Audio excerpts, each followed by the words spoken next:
अस्सलाम वालेकुम। Cook with आयतन के साथ आपको खुशामदीद है। आज मैं सुबह का नाश्ता जब बनाने लगी तो मेरे बेटे को चिकन और चने खाने की ख्वाहिश हुई। आपको पता है कि लाहौर के लोग जो हैं वो नाश्ते में बड़ी वैरायटी पसंद करते हैं, लेकिन मैं नहीं चाहती थी कि वो बाहर का खाना खाए। चुनांचे मैंने जब अपने फ्रिज का जायज़ा लिया तो मुझे मिल गया 2 अदद लेग पीस जो किसी डिश में से बच गए थे। चिकन की 2 लेग्स थी और बॉयल चने तो मेरे पास पड़े थे। तो मैंने सोचा कि अपने बेटे के लिए घर में ही नाश्ता बना लूँ। चुनांचे मैंने मीडियम साइज़ की प्याज ली और उसको मैंने फ्राई कर लिया उसका कलर चेंज होने तक। उसके बाद मैंने उसमें शामिल कर लिया अदरक लहसुन का पेस्ट। और अदरक लहसुन का पेस्ट जब अभी मैं आपके सामने शामिल करूँगी तो उसको भी मैं थोड़ा सा उसकी जो तेज़ महक है उसको भूनूंगी ताकि वो एडजस्ट हो जाए और खाने के इस अंदर मिक्सअप हो जाए उसका अरोमा। उसके बाद मैंने लेग पीस लिए और उनको मैंने पहले से ही बाहर निकाल के रूम टेम्परेचर पे कर लिया था। जब भी आप ये देखें जी, मैंने शामिल कर लिया है अदरक लहसुन। और इसके अंदर मैंने एक छोटी हरी मिर्च जो है उसको भी साथ ही ग्राइंड कर लिया था। तो मैं आपको बता रही थी चिकन पीस का कि जो भी चिकन है, गोश्त, दूसरा बीफ है, मटन है, जब भी आपको बनाना हो आप उसे ज़रूर रूम टेम्परेचर पे सॉफ्ट कर लें, क्योंकि इससे वो बहुत अच्छे से तमाम जो मसाले हैं उनके अंदर चले जाते हैं और वो यकसा तौर पे उसकी कुकिंग हो जाती है। अब मैंने जो ये प्याज मेरे अच्छा सा कलर दे रहे हैं, इसमें अदरक लहसुन भी जो है वो मिक्स हो चुका है, तो मैंने इसमें फिर 2 लेग पीस शामिल कर लिए और मेरे पास तकरीबन आधा पाव जो चने हैं वो बच रहे थे। मैंने चना के पुलाव बनाया था तो उसमें से वो चने बच गए थे, तो उनको भी मैंने बाहर निकाल लिया ताकि वो भी थोड़े से रूम टेम्परेचर के साथ एडजस्ट हो जाएं। लेकिन उनको मैं ज़ाहिर है कि इतनी जल्दी नहीं निकाल सकी थी जितना मैंने पहले चिकन को निकाल लिया था। मैं किसी काम में लग गई तो वो थोड़े से फिर भी आपको नज़र आएंगे कि वो इस तरह से एक मुट्ठी की तरह से हैं बाहर। अब इसमें जब अदरक लहसुन हमारा भुन गया तो मैं इसमें शामिल करूँगी लेग पीस। और लेग पीस को मैं अच्छे तरीके से पहले तेज़ आंच पे लाजमन भूनती हूँ ताकि उसकी जो पोर्स हैं वो हो जाए, लॉक हो जाए और उसके अंदर से वो बार बार ये नहीं कि उसको हल्की आग पे करेंगे तो बाहर से बहुत अच्छे से बन जाएगा, लेकिन अंदर से वो कच्चा कच्चा रहेगा। अगर तेज़ पे भूनते हैं तो वो तेज़ हीट जो है अंदर तक उसको इफ़ेक्ट करती है और एक कलर बहुत प्यारा आता है ऐसे चिकन पे। तो चलें जी, ये 2 अदद लेग पीस जो हैं ये अंदर चले गए हैं और इनको मैं तेज़ आग पे भूनूंगी। ये चूँकि बहुत बड़े थे तो मैंने इनमें कट ज़रूर लगाया, अगर छोटे हों तो कट ना भी लगाएं तो काम चल जाता है। मैं रिस्क नहीं लेना चाहती थी कि इनके पकाने में टाइम ज़्यादा लग जाए या ये कि ये अंदर से कच्चे रह जाएं और बाहर से पके रह जाएं। बहुत डीप कट भी नहीं लगाते क्योंकि उससे ये होता है कि चिकन जो है वो अलहदा होके सालन में शामिल हो जाता है और लेग पीस की फॉर्म में बरकरार नहीं रहता है।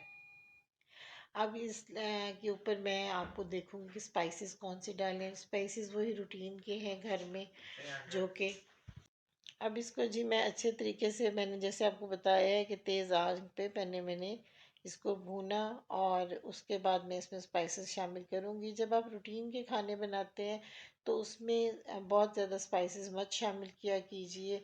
स्पाइसेस बहुत अच्छे होते हैं, इनके बहुत सारे हेल्थ के हवाले से फ़ायदे होते हैं, लेकिन वही बात है कि ज़्यादती किसी चीज़ की भी अच्छी नहीं होती है। जो रूटीन के खानों में घर का टच आना चाहिए, ना कि होटल का या रेस्टोरेंट बाज़ार के खाने का टच उनमें आए।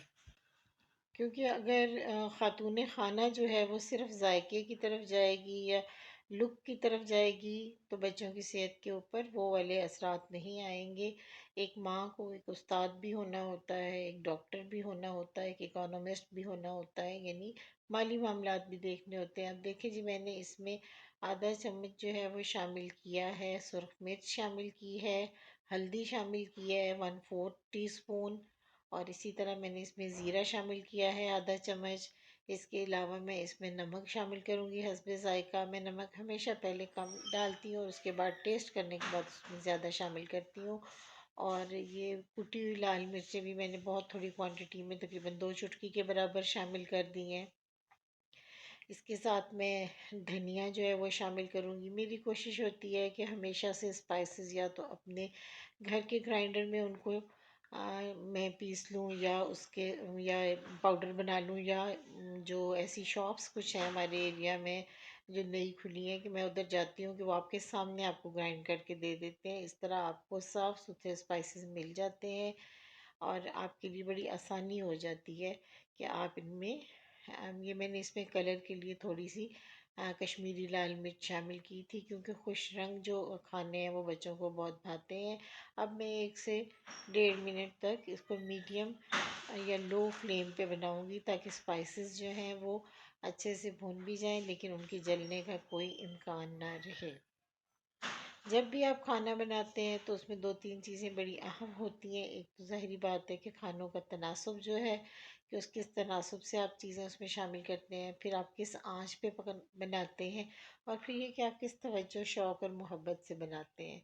आप हमेशा ये सोचा करें कि ये एक ऐसी असाइनमेंट है जिसकी आपको मार्क्स मिलने वाले हैं, आपको नंबर मिलने वाले हैं, चाहे कोई मुंह से बोले ना बोले, लेकिन अगर वो अच्छे से आपको घर वाले शौक से खाना खा रहे हैं तो इसका मतलब है कि आपने बहुत से नंबर हासिल कर लिए, आप तो पोजीशन होल्डर हो गए जी। हाँ जी, अब मैंने इसमें एक मीडियम साइज़ का जो टोमेटो है उसका पेस्ट शामिल किया था। इमरजेंसी के लिए मैं अक्सर टमाटर्स को पेस्ट की शक्ल में फ्रीज़ कर लेती हूँ। इसके दो फ़ायदे होते हैं। एक तो ये कि आपका जो फ्रिज है उसमें आप काफ़ी जगह निकल आती है कि आपको सब्जियां और भी रखनी होती हैं उसमें चीज़ें। फ्रीज़र में ये स्क्वीज़ होकर छोटी फॉर्म में आ जाते हैं। और जब आप बड़े शहरों में रहते हैं तो ताज़ा सब्ज़ी आपको नहीं मिलती है, वो 1 या 2 दिन, कम से कम 1 दिन का सफ़र करके आपके शहर तक पहुंचती है। फिर अगर आप उसे 3-4 दिन के लिए फ्रिज में या किचन काउंटर पे रहने देंगे तो उसमें वो चीज़ नहीं रहती है, ताज़गी नहीं रहती है। अब ये देखें, इसमें आपको इतनी टाइम की बचत होती है। मैं अदरक लहसुन का पेस्ट भी पहले फ्रीज़ करती नहीं हूँ, अब मेरी कोशिश होती है कि उनको लहसुन की कलियां जो होती हैं, जवे जो होते हैं, वो छील के एक शीशे की बॉटल में डाल के, जार में डाल के मैं फ्रीज़र में रख देती हूँ, और छोटे छोटे टुकड़े अदरक के एक अलहदा से जार में रख देती हूँ। जब भी मुझे जितनी क्वांटिटी में चाहिए होता है मैं उसको अपने छोटा सा मेरे पास है वो मिक्सिंग जार कह लें या ग्राइंडर कह लें, उसमें उसको ग्राइंड कर लेती हूँ। 1 या 2 दिन के लिए वो मेरे लिए काफ़ी हो जाता है। देखिए, ये टमाटर शामिल करने के बाद मैंने कवर कर दिया था ताकि एक तो वो जल्दी से पिघल के शामिल हो जाए और मेरी टाइम की बचत हो। और चिकन जो है, जितनी देर भी आप बीच में लाजमन ढक के खाना बनाया जाए तो जो अरोमा होता है बजाय इसके कि किचन में फैले, वो आपके खाने के अंदर ही शामिल रहता है। अब मैंने आपको पहले भी बताया कि जो लेग पीस हैं ये थोड़े सेहतमंद थे, इसलिए मुझे अच्छे से बनाना पड़ रहा है। मैं नहीं चाहती, क्योंकि चने तो टाइम ही नहीं लेंगे। अब देखें जी, मैंने नमक दोबारा से इसमें इतना शामिल कर लिया है कि ये अप टू टेस्ट हो जाए। जो मेरे चने हैं उनको मैं हमेशा फीका उबालती हूँ। उसकी वजह यह है कि बाज़ औक़ात आप भूल जाते हैं कि आपने कितनी क्वांटिटी में डाला था, ये डाला था या नहीं डाला था। अगर नहीं डाला तो आप ऊपर से तो ऐड कर सकते हैं, लेकिन अगर बढ़ जाए, डबल हो जाए नमक, तो बड़ा मसला हो जाता है। आप नमक एक बहुत अच्छा जो मिनरल है, हमारी सेहत के लिए बहुत ज़रूरी है, लेकिन फिर वही बात कि आपकी उम्र के हिसाब से, आपकी जनरल हेल्थ के हिसाब से आपको एक ख़ास मकदार में वो चीज़ फ़ायदा देती है, उससे बढ़ जाए तो आपके लिए नुकसानदेह हो जाती है। बहरहाल आज का जो नाश्ता है वो हम माँ बेटा जो है वो बहुत मज़े से करने वाले हैं। मुझे दिखाई दे रहा है कि ये इतनी खुशबू आ रही है, इतनी अच्छा इसका कलर है। मैं साथ साथ अपने और भी काम थोड़े बहुत कर लेती हूँ, अपना किचन समेट लेती हूँ ताकि हाउस हेल्प के आने से पहले किचन जो है, धुलने वाले बर्तन एक साइड पे हो जाएं, जो नैपकिन्स हैं वो एक साइड पे हो जाएं, और साथ साथ आप चम्मच ज़रूर हिलाते रहें। मिसाले को बर्न मत होने दिया करें, क्योंकि वो बाकी सारे ग्रेवी जो है उसका जायका ख़राब कर देता है। अब ये जो मेरा चिकन है ये तकरीबन 70 से 80% कुक हो चुका है। तो अब मैं इसमें चने शामिल करूँगी जो कि मैंने फ्रीज़र से निकाले हैं। कुछ देर पहले निकालने चाहिए थे मुझे, लेकिन बहरहाल इतनी भी देर नहीं हुई है कि मैं परेशान हो जाऊं। और उसके बाद मैं उनको एक दफ़ा फिर से इसीलिए कवर कर दूंगी ताकि स्टीम की वजह से जल्दी से वो आइस जो है वो ब्रेक हो जाए और वो चने जो हैं वो इस ग्रेवी में शामिल होके अपने हिस्से का जायका इससे ले लें। इसके दस सारे आज जो मैंने खाना है इसे मैंने ज़्यादातर मीडियम आंच पे रखा है, और जब भी आप खाना बनाएं तो अपने स्पून की रेस्ट के लिए एक प्लेट साथ ज़रूर रखें, पानी साथ ज़रूर रखें जिस पानी से आप कुकिंग करती हैं। ड्रिंकिंग वाटर से ही आमतौर पे हम करते हैं, क्योंकि टैप वाटर जो है वो इतना सेफ़ नहीं रहा है पाकिस्तान में बदकिस्मती से। अगर हम अपने तौर पे अपने जो वाटर टैंक है उसकी सफाई का इंतज़ाम कर भी लें, तो जो पीछे से पानी आ रहा है हमें उसकी क्वालिटी का बिल्कुल कोई एतबार नहीं होता। और बच्चों की हेल्थ पे, अपने घर के दीगर अफराद की हेल्थ पे कंप्रोमाइज़ करने से बेहतर है कि हम साफ़ सुथरा पानी जो है, बेशक वो हमें एक एक्स्ट्रा बिल के तौर पे सामने आता है, लेकिन हमें कर देना चाहिए। मैंने 1 मिनट के लिए धीमी आंच पे इसको कुकर लगा दिया है ताकि ये जो चिकन है बहुत अच्छे से गल जाए। आप कितने भी अच्छे इंग्रेडिएंट्स यूज़ करें, कितने भी अच्छे तरीके से बनाएं, लेकिन अगर आपकी दाल, गोश्त, सब्ज़ी, चावल जो भी खाना है, अगर वो एक ख़ास मेयारी हद तक आप उसको गला नहीं पाते हैं, तो एक तो वो बिल्कुल उन चीज़ों का टेस्ट अपने अंदर शामिल नहीं कर पाएगा और वो आपकी मैदे पे भी भारी पड़ेगा। अगर ये 3 स्टेप्स होते हैं, एक आप कुकिंग कैसे कर रहे हैं, दूसरा आप खाने को चबाते हुए कितना टाइम लगा रहे हैं, किस तरीके से चबा रहे हैं, और फिर तीसरा मरहला होता है जब मैदे को खुद जो डाइजेस्ट करना पड़ता है।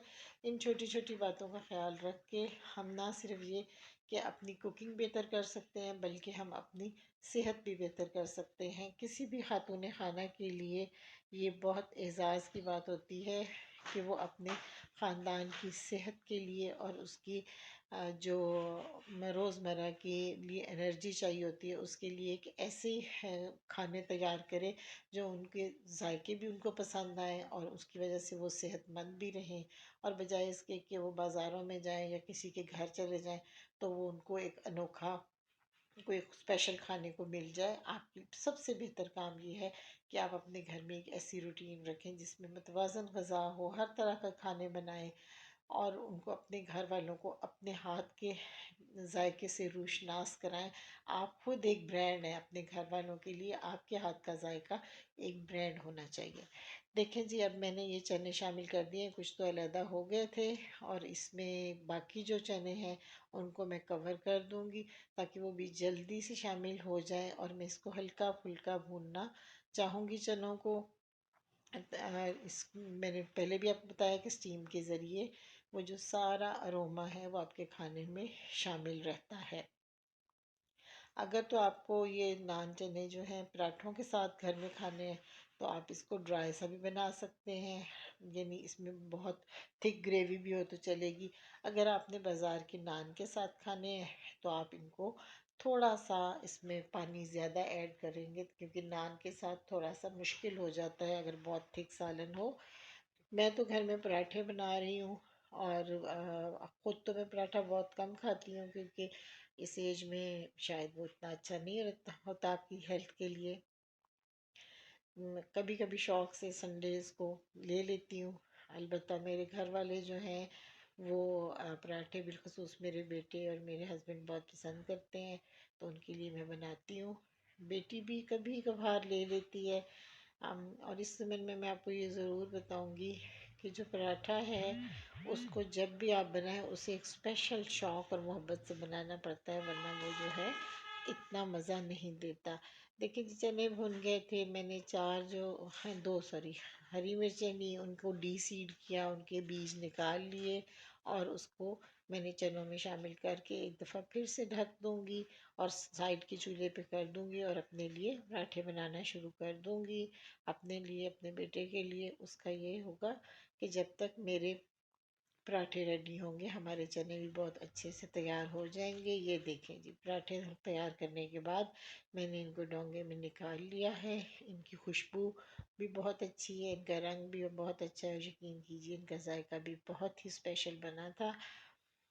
इसमें मैंने बताना भूल गई, मैंने थोड़ा सा पिसा हुआ गरम मसाला भी शामिल किया था। अगर आपको पसंद आया हो तो लाइक कीजिए, शुक्रिया। अगर आपको ये पसंद आई है तो जैसे कि मैंने पहले कहा, लाइक कीजिए, सब्सक्राइब कीजिए और हमारे साथ इन टच रहिए। इसमें हम अपने ज़्यादातर देसी फूड जो है वो शामिल करेंगे। शुक्रिया।